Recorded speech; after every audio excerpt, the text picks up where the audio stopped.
Today on the miter saw build, we're going to start on the experimentation.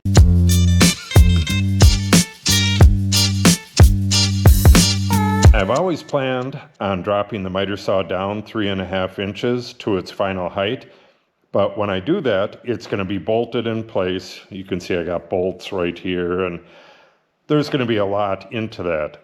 I have a bunch of experimentation to do before I do that, and I kind of outlined a little bit of it last night. The way I'm going to do this temporarily is to put some standards in down below the actual height, and either I'll put some shims under the legs of the saw or on the tops of the standards down here. I'll probably just shim the saw up. That way I can use just plain old washers or something. But that's what I want to do. I want to open the tables up, slide them either way. Right now they're butted together and the saw is up on top of it. I want to open these up to about where they're going to go in its final state, and then figure out what I need to do to get this dropped down to exactly the right height. This table, this temporary table down here, needs to be an exact size because that's kind of where the experimentation I'm going to be doing is going to take place. What I want to do is have the top of this cyclone come through the miter table, not the outer tables, which it's going to be really hard to change that if I need to. If it's just this center little table, I can swap this out at any time. So I want to figure out if I can bring that up through the table, if it's actually going to work. And there's a couple other things I want to get figured out before I commit to building the tables out the way they're going to be. If you've ever seen, what is it called? Stealth stop. They have MDF like this with 1/2 inch MDO and a flush stop embedded into that. That's what I'm going to do. I don't want a fence. I want an embedded stop, and I want it to be 8 feet long. So I have to continue with my design and figure out how that's going to work. 8 feet, where 8 feet stops, I'm going to have a sink built in right here, and then the counter is going to continue on the other side of that. So I have to figure out how that track is going to interface with the sink and a few other things. But for now, let's get the saw off of here, spread these apart, and get a table built for underneath it.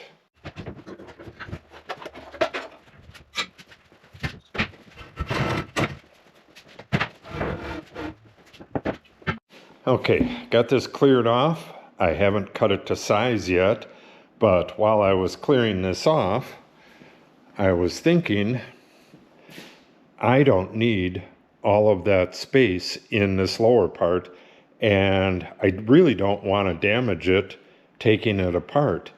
And then I remembered I've seen these little cyclones all over on the internet, and that they fit on a 5-gallon pail. So if we went with this little cyclone on it, it would be that high, and I wouldn't have to worry about taking the wheels off, and I can get it like way over here up tight against the wall.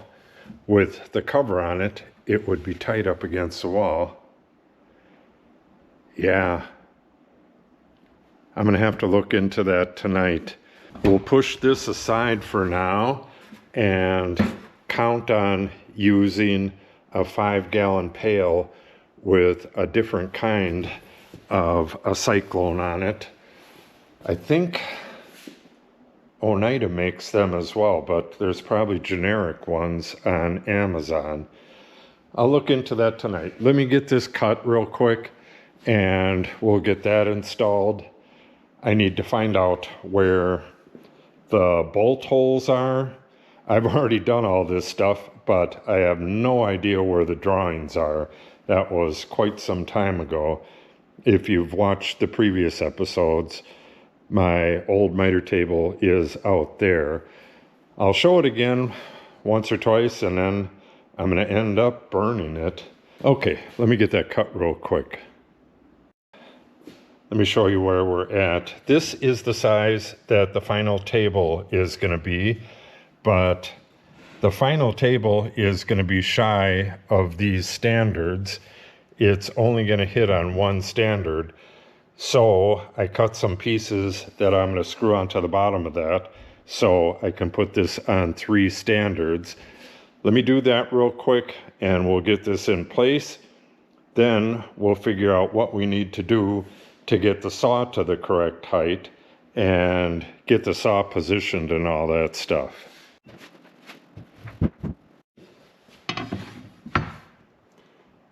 I'm not giving a bunch of dimensions or anything because this is all a test and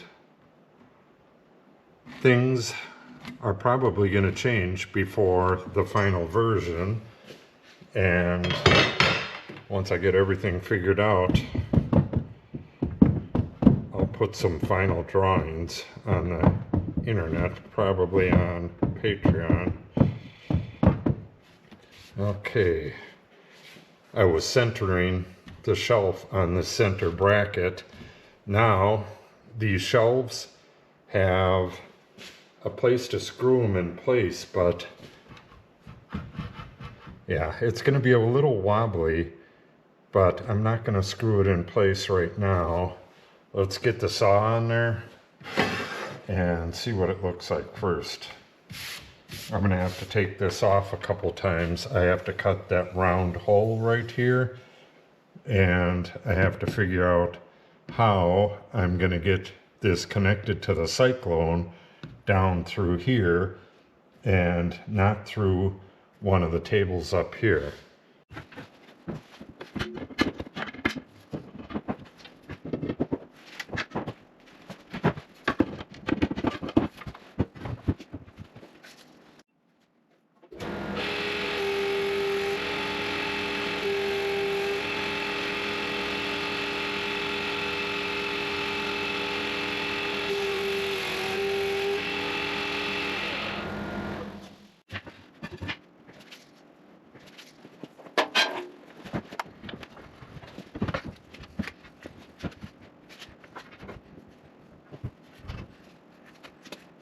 Okay, got the height correct, but I don't want the saw up on shims like this.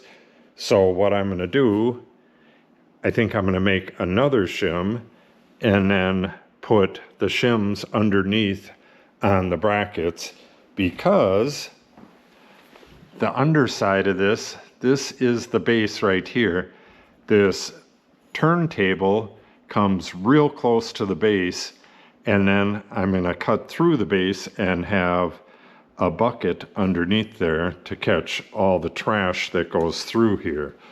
I'm going to make a 0 clearance insert for this, but you still get dust and trash that go down in there, especially once you make the initial cut. Dust goes down in there before it can go up through the dust port. So I want something to catch that.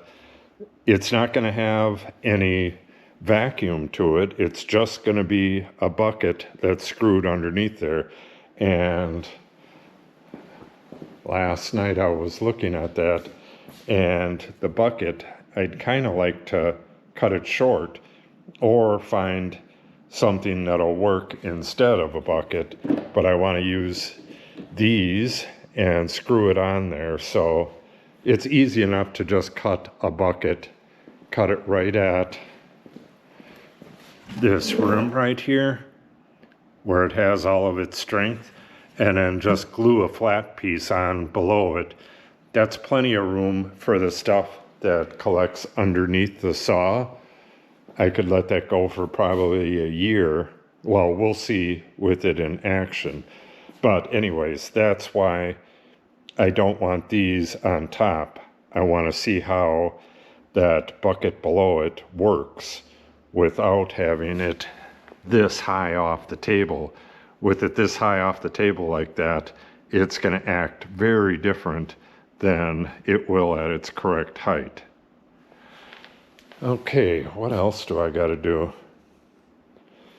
I should probably add a little stock onto the back here, but then again, I don't know.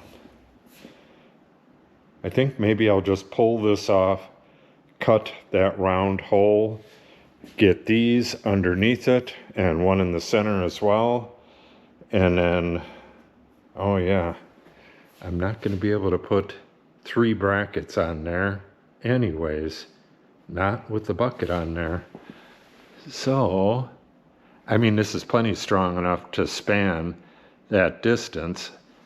I'll just remove the center bracket, cut the hole for the bucket, and screw that, what is it called? Jim something seal. Gamma. That's it. Gamma seal. Screw that gamma seal to the bottom of there. But the big test with this being about where it goes is if I can get that pipe through there, but I don't have the final configuration yet. I'm going to take some measurements and go do a little bit more redesigning. I'm going to order one of those bucket lids right away, and we'll come back to this tomorrow. Oh, before I go, we have 885 subscribers, which is cool as all get out. Only 115 left to go before we hit 1,000. If you're not subscribed yet, if you could please do so, it would help me out really, really much. YouTube does not promote people very much at all until you hit 1,000 subs. So I'd like to get more people watching, and the best way to do that is to be subscribed. I'm sure a bunch of you figured this out right away, but I was thinking bass backwards on this thing. I'm thinking I'm going to come up through the table from here, but this is the port that comes up through the table, which actually makes things a little worse. But I ordered a dust deputy, and that should get here within a couple days. We'll figure things out from there. This is going to actually be up a little higher than that, but the top port is going to have to curl around and go to the dust collection, and then this will have to come up in the back somewhere and connect to the port. My last system didn't have anything connected to the port. It just hit a hood and dropped down. Well, let me show it to you. The saw sat on these, and it was dead flush with the table, and the hood came up like that, came out pretty far, and when you made a cut, especially when it was a straight cut, it hit that curved hood and just went down and through the slot, and this was connected to the Oneida. On the other table, there's another 8-foot table here. The ductwork came down, it went through the table, and then along the bottom of the table over to this. And then it had a Y right before this as well that connected to these. I did not have a fence or a set of stops or anything on this. I just measured everything. And what this did was collect chips. When I put the board on the table and pushed it back, it would go up to about here, and all of the chips and stuff would drop down into here and get collected through that port. There's another one right here, and there was another one on the table that goes here. This is 8 feet long. There was another table that's 8 feet long. I think this weighs, oh geez, this weighs well over 100 pounds. It took a bit of manpower to wrangle this in here, but yeah, this was stored in a Shelter Logic shelter, and that blew down, and you can see that it was in the weather for a while. Let me show you this. We got a mud dauber in here. This was for the top connectors. I had 2 on the top here and 1, 2, 3 on the bottom, and then this was slotted out so you can get at it down there to tighten everything up. Really nice seam right here when it's put together. I don't know if it'll still be like that because this is particle board and it may have swelled up being outside like that. Everything was sealed and it doesn't feel like it's swelled up. We got laminate on the back. The final version of this, stage 1, well, stage 1 is actually done with the miter saw just on the top. I didn't even need to use it. Stage 2 is going to be the miter saw drop down, and I'll work through a few stages. The final stage will be laminating the top, but that's going to be down the road. I have a ton of other stuff to do, and I'll just go back and forth on this miter table stuff. I want to get the sides connected to this middle table as quick as possible because that's going to make everything nice and stable and it'll make this much more usable. Right now, like this table, I can push down on it and it's not going to match this top in the final version. They'll all be connected. So I have several things on order. This is the first one that came. Starrett is like the best name in measuring. So I have a self-sticking tape from them. And then I have the embedded woodpecker's fence that's going to go from here all the way to the end there. And this is basically the setup that they mentioned. Well, I think I mentioned it as well. And then you have the 1/2 inch MDO on top of that. And then this is going to be the table on this side. That is 3/4 inch MDO, and this is just temporary. Okay, so what I'm going to do today is get some holes drilled. I took some dimensions last night. I'm going to get that center hole. Oh, I should mention that. They make a dust port for the slot here, and I don't think I'm going to use that. I think I'm just going to use the gravity and a hole in the bottom there. We'll see how it works. If it doesn't work that great, maybe I'll get that dust collection for the slot. But I have that boot, the silicone boot. I have that ordered and on the way as well. And I think that's it. The tracks, the boot, this, and the dust deputy. And now I really got to figure out how this hose is going to work back here, but I want to get this thing bolted down and get that hole cut first. So I got a bunch of dimensions here. Oh, I guess I'll show this right away. These castings here, this casting is twisted on this leg. You can see it. That one's flat. This one is twisted.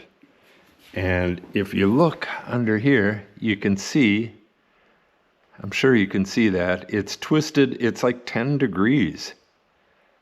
It doesn't affect the top or anything, so I don't know. I'm going to have to put height adjusters on this.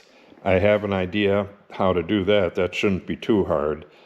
So I don't think that that's going to matter, because if all 4 of these are adjustable, I can just adjust it until the tables are dead flush. But yeah, that's real interesting. This is not actually the saw that was in here. I had that saw for quite a few years, and then when we moved out here, it was in a shelter while we were building the house. And then while I was building the horse run-in, it finally gave up the ghost. So the saw that was in here is gone, and this is the replacement. And apparently it's a bit wonky, but should be usable. So that just changes the design a little bit. Instead of 3.5 from here to here, I'm going to have to go maybe 3 5/8 or something like that, depending on how I do the adjustment system. Yeah, this twist really lifts up this back leg, and you can see that it's not flush there, and that makes it a little bit off on this side as well. So I'm going to take the grinder to that and grind that flat, and we will still be using the adjustment legs on this. But that's how it looked. Well, with a hood on the back. Yeah, this brings back a lot of memories. And like I said, this was held up on brackets like this, but on this in-feed side, the brackets went all the way up, and that's where all my lumber was, on the top part of that. That's why I have so many of those 20-inch brackets. The entire upper part was 20-inch brackets with wood sitting on them. Okay, let's get this out of here and mark it for holes.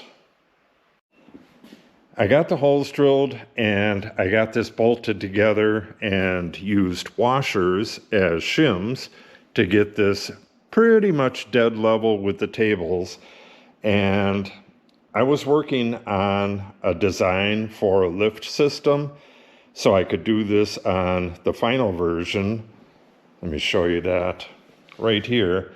And then I thought, well, I can get shims, U-shaped shims, in basically any thickness I want. So what I'm going to do in the final version is just do this same thing.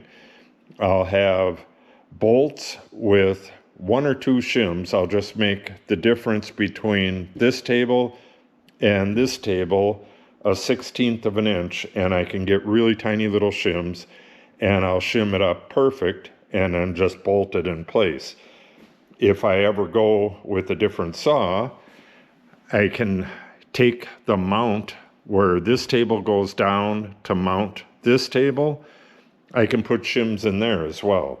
So no matter what, this will fit any saw unless they get too wide, but then I can slide the whole thing down, except I'm going to have a sink down there.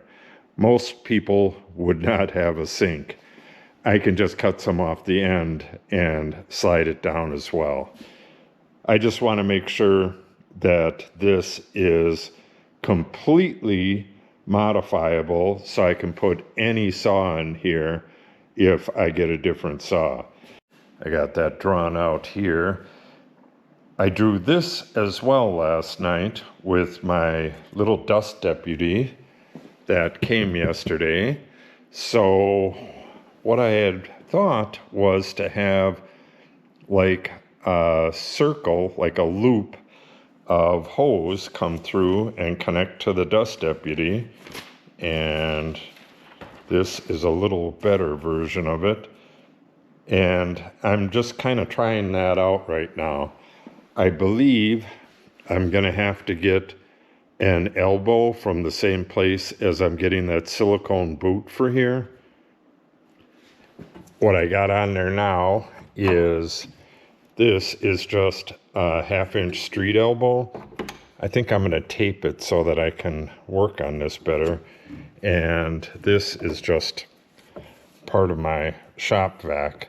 So I'm going to give that a few tests. What I want to test out is not how it collects dust, but how I'm going to get that to move in and out. Like when you have it at a 45, it's going to pull a good deal out. And then when you put it back this way, it's going to push a good deal back in there. But I believe that having this loop here, this loop going down, it'll pull it out and push it back in without a problem, as long as I have it real nice and smooth. I'll probably have it go through a PVC pipe, maybe a 2.5-inch PVC pipe, and round the edges so that it just slides in and out of there. I think this is the hose that I'm going to use on there, but I got to see if I can get new ends for this.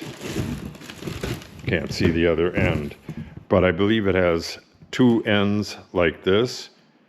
I would need new ones because I'm only going to use a little bit of this. I believe I got 20 feet of this. Yeah, this has got adapters for all different kinds of tools and stuff. So I want to use this with the regular shop vac as well. I would like to use just a little chunk of it for this. Taking a look under here, in the final version, we're not going to have a bracket here, and we're going to have the block connecting the 2 tables. So yeah, and that'll actually be over here. This is where it's going to end, and that would be right here. Yeah, that should work, especially if I do it just on an angle. Have that pipe go through the wall at a 45-degree angle, and then curl over to the dust deputy right there. Then I got to take this apart again and make sure that I get it back nice and level like this, but I got to take it apart again, cut that hole, and I'm going to put some weather strip around it. I would rather have a passive dust collection for the stuff that falls underneath the saw than an active one. I don't want to split the vacuum that goes to the boot with vacuum that goes to this slot if I don't need to. I would rather have all of the vacuum going to the boot if this doesn't need vacuum, if a passive one works. Easy enough to test. I'm going to cut that hole, and over the course of the testing, we'll see what drops into there. Like I said, I'm just going to put cardboard over it so I can drop that cardboard down, see what's in there, and I can also see what's going on in the testing and stuff. So let me pull this out and we'll get that hole cut right away, and then I'll play around with the testing of this hose here.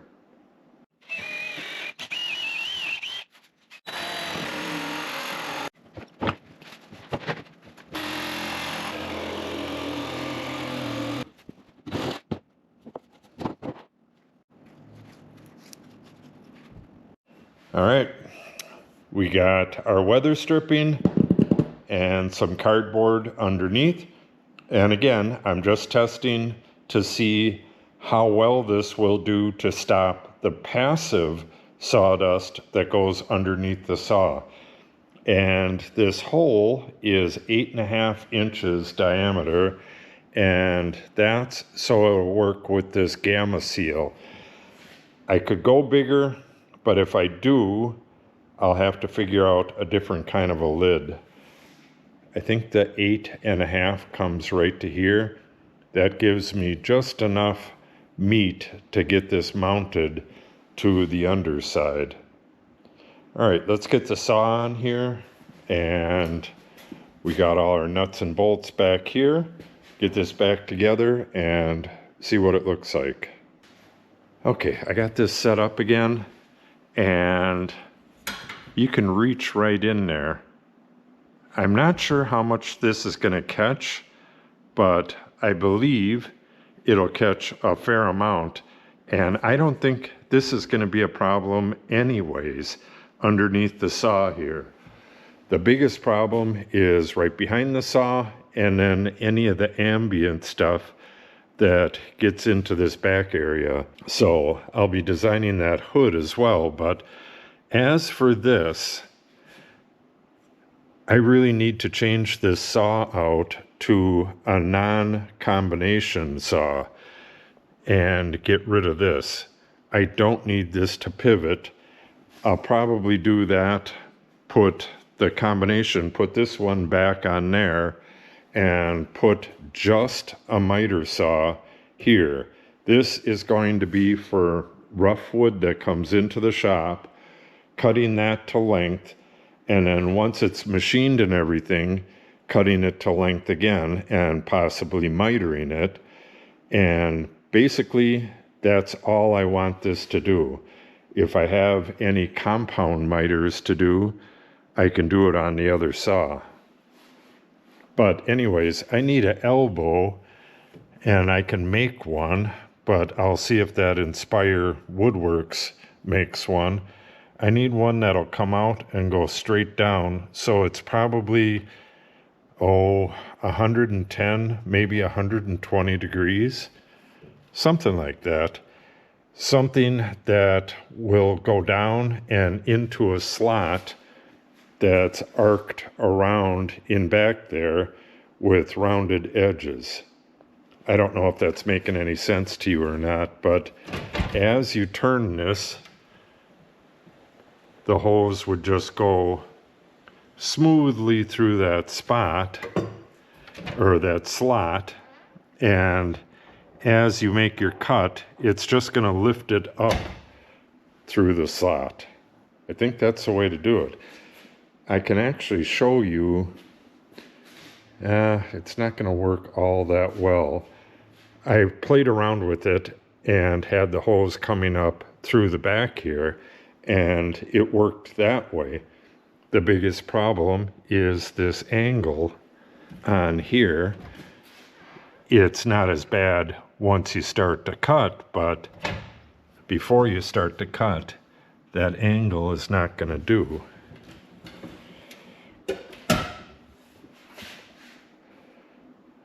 Okay. Well, if I want to get the saw dirty, I can cut a piece and get that angle on there. And with all this stuff, I should have an adapter that will go into the PVC that I cut. Let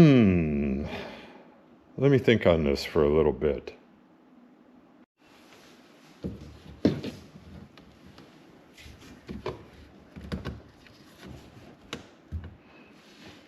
Yeah.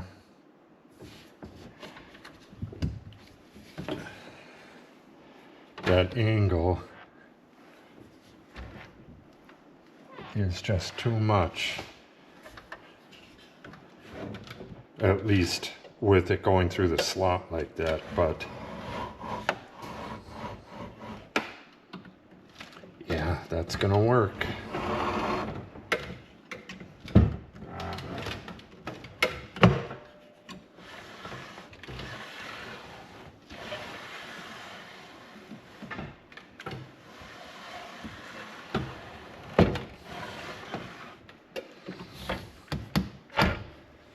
Yeah, and I'll make it a little bit longer as well.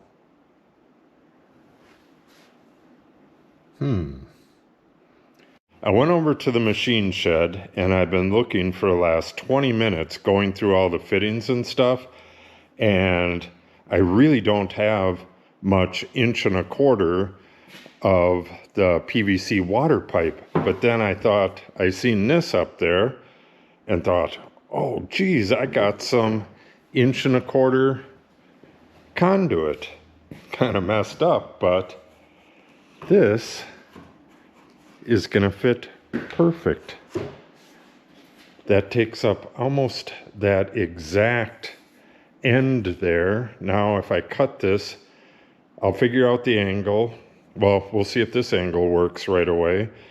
I'll get the angle right, and then we'll cut this at that angle, and we should be good to go. As far as connecting the pipe to the other end of this, one of these fittings is going to have to do it. Well, actually, I had the hose on this, so it's going to fit right on there. Okay, let's figure out that angle real quick.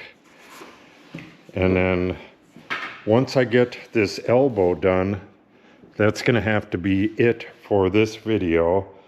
And in the next video, I'll get that slot cut and routed and all that stuff.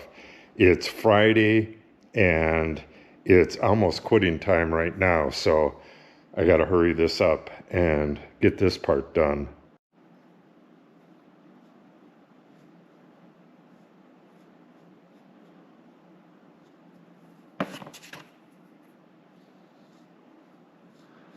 Hopefully this PVC cement works. I did find some multi-purpose cement, so we're good there. I just don't know if this is going to be strong enough. If it isn't, I have one more 1.25 inch conduit, and I'll use epoxy on that if this doesn't work. Yeah, a little bit messy.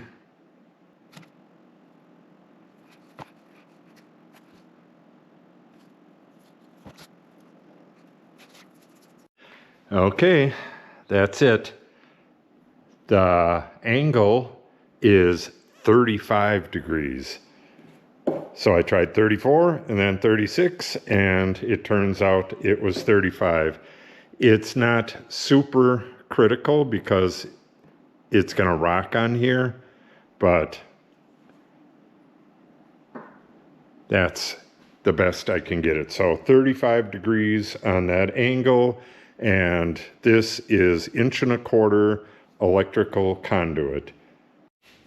This was a fairly productive day.